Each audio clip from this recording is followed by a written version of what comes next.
কি চিনতে পারতাছো না? শুনো, আমি ঢাকায় আসার পর মাত্র 10 মিনিট লাগছে তোমার টেলিফোন নাম্বার জোগাড় করতে, আর 5 মিনিট লাগছে তুমি কোথায় আছো এটা জানতে, এবং তারপরে আমি চলে আসছি চিরাং। এখন তুমি বলো চিরাঙে কোথায় শুটিং করতেছো? কই, আমি তো চিটাগাং না, আমি তো মহেশখালীতে শুটিং করি। আমার সাথে চাপাবাজি করো না, ঠিক আছে? আমি সব ইনফরমেশন নিয়েই চিরাঙে আসছি।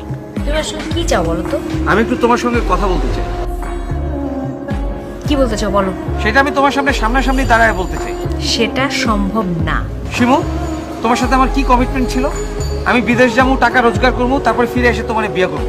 আর এখন তুমি আমার চিনোই না, তুমি অনেক বড় স্টার হয়ে গেছো। তাই দেখো, আমি এখানে একটা কাজে আসছি, এখানে তোমার সাথে আলাদাভাবে আমার পক্ষে দেখা করা সম্ভব না। আমি কাজ শেষ করে ঢাকায় যাই, তারপর তোমার সাথে আমি সব বিষয়ে কথা বলবো। ওকে? দেখো শিমু, আমি এখানেই তোমার সাথে কথা বলতে চাই, 5 মিনিটের জন্য হলেও বলতে চাই, সামনাসামনি দাঁড়ায়া। তারপর যদি